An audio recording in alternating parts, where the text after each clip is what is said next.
28º domingo do tempo comum, dia 9 de outubro de 2022, o Evangelho é de Lucas, 17, 11 a 19, a terceira etapa da grande viagem de Jesus a Jerusalém, dentro do terceiro Evangelho. Termina dizendo: a tua fé te salvou, para aquele leproso que voltou para louvar e agradecer a Deus. Esse texto apresenta uma passagem exclusiva de Lucas. Temos algumas chaves de leitura para poder compreendê-lo, entendê-lo, começando por caminhando para Jerusalém.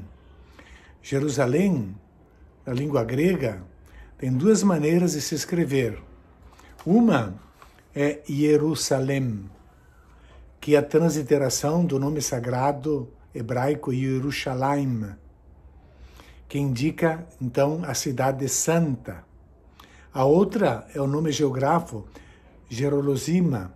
Aqui, Lucas usa o primeiro nome, indicando que Jesus está indo para aquela que é a instituição sagrada, onde está o templo de Javé, o ponto considerado mais importante da religião judaica. Porém, será exatamente aí onde ele vai encontrar a morte. Jesus passava entre a Samaria e a Galileia.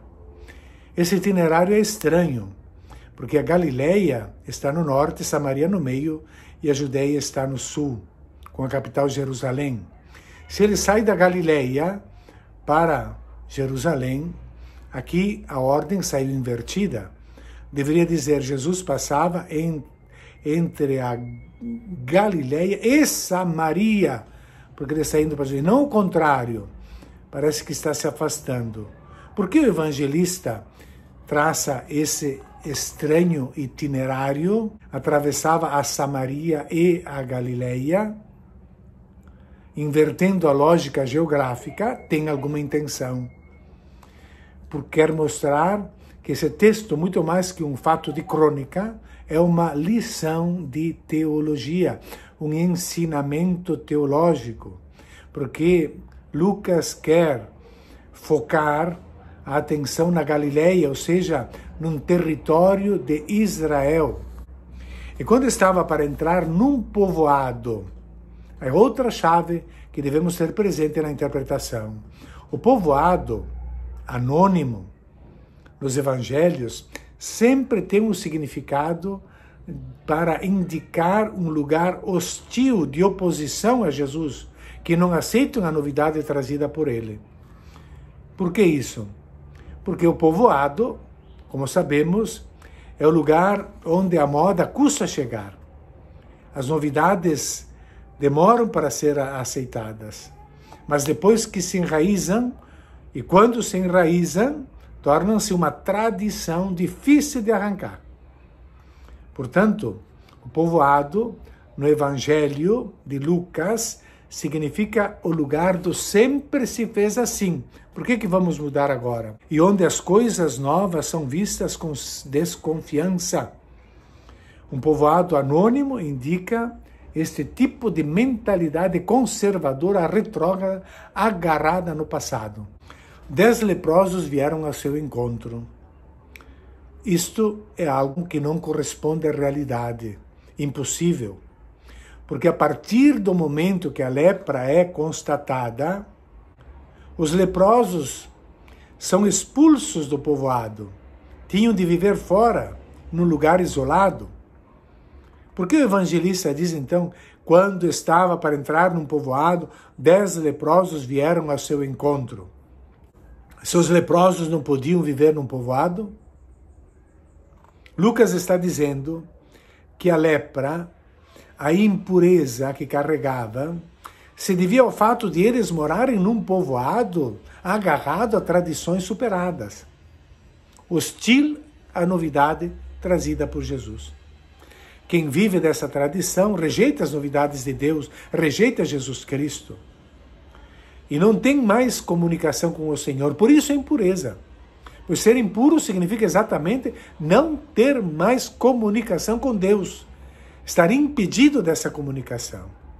A lepra, portanto, indica, e o número 10, esse número redondo, completo, indica toda a humanidade impura, ou todo o povo judeu que é impuro, não pode mais comunicar-se com Deus, porque está agarrado numa tradição que vai colocar Jesus na cruz. O povo está fechado, esses 10, global, impuros, todos nós, fechados à novidade de Jesus. Pararam a distância. Quem parou a distância? Os moradores desse povoado. Eles ficam longe de Jesus, não se aproximam, ficam na tradição, agarrados ao passado, de onde sempre se fez assim. No Levítico capítulo 13, temos indicações precisas de como o leproso deve se comportar. Não pode entrar, tem que avisar, gritar que ele é leproso para não se aproximar de ninguém. E gritaram, portanto, diz o Evangelho: Jesus, mestre, tem compaixão de nós. Literalmente, eles o chamam de epistata. Não chamam de didaskalos, que é o termo para mestre, assim como os discípulos chamavam Jesus mestre didaskalos, porque eles querem aprender alguma coisa de Jesus. Aqui chamam epistata, que é o chefe, que é o líder, porque eles não querem aprender nada de Jesus. O povoado, esse lugar pequeno, fechado em si mesmo, não quer aprender, mas ele quer um chefe, um salvador, que vem para salvar e realizar as promessas, né? Jesus, diante do pedido deles, não faz nenhum gesto de cura, apenas lhes disse: ide apresentar-vos aos sacerdotes. Por quê? Porque naquela época o nome lepra indicava qualquer doença de pele. Havia doenças de pele que podiam ser curadas. Já a lepra era incurável. Mas, para ser admitido no povoado, era necessário apresentar-se ao sacerdote em Jerusalém, que certificaria o desaparecimento da doença. Era preciso ter essa espécie de certificado para ser readmitido no povoado. Então Jesus, para isso, diz: ide apresentar-vos aos sacerdotes. Enquanto caminhavam, aconteceu que ficaram purificados. E saindo da aldeia, saindo da aldeia que eles se purificam. Jesus não fez nenhum gesto de cura. Parece que os leprosos ficam curados quando saem desse povoado, desta mentalidade. Portanto, é a prova de que essa impureza se deveu à sua permanência nesse ambiente. Porque enquanto caminhavam, ficaram purificados. Um deles, ao perceber que estava curado, voltou glorificando a Deus em alta voz, atirou-se aos pés de Jesus. Atitude típica dos discípulos para agradecer. O leproso,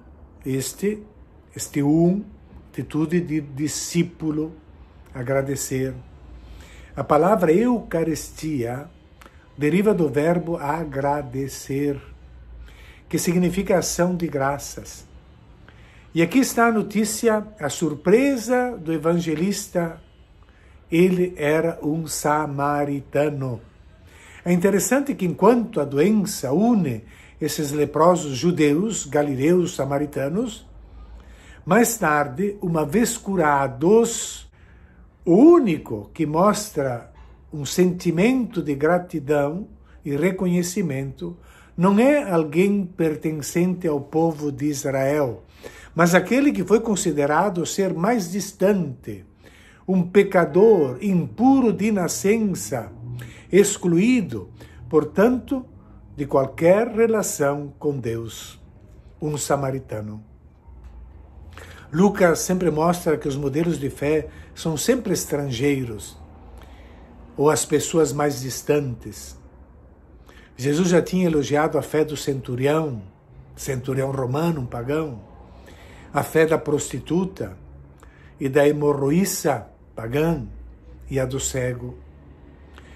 Quanto mais as pessoas são consideradas distantes de Deus, por eles, mais há sentimento de gratidão nelas.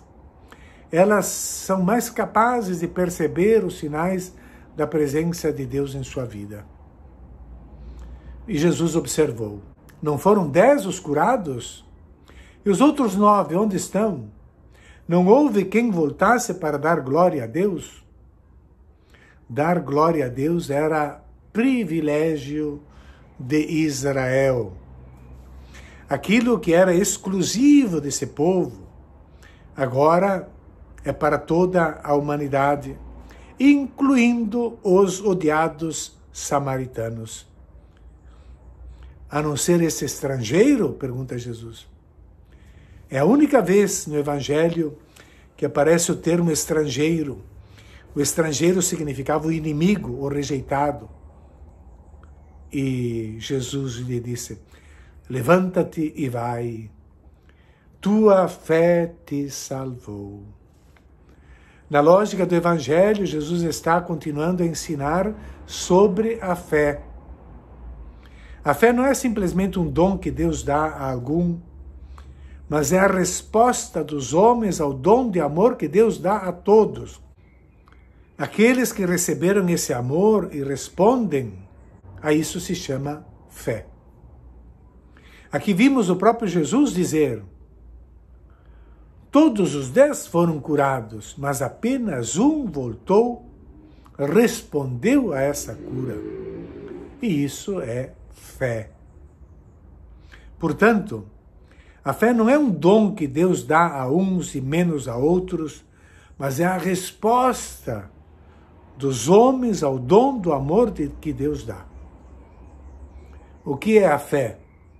A fé é saber responder positivamente aos acontecimentos que a vida nos traz. É saber reconhecer os sinais de amor de Deus, que é tão abundante na vida de cada um de nós. Bom domingo a todos.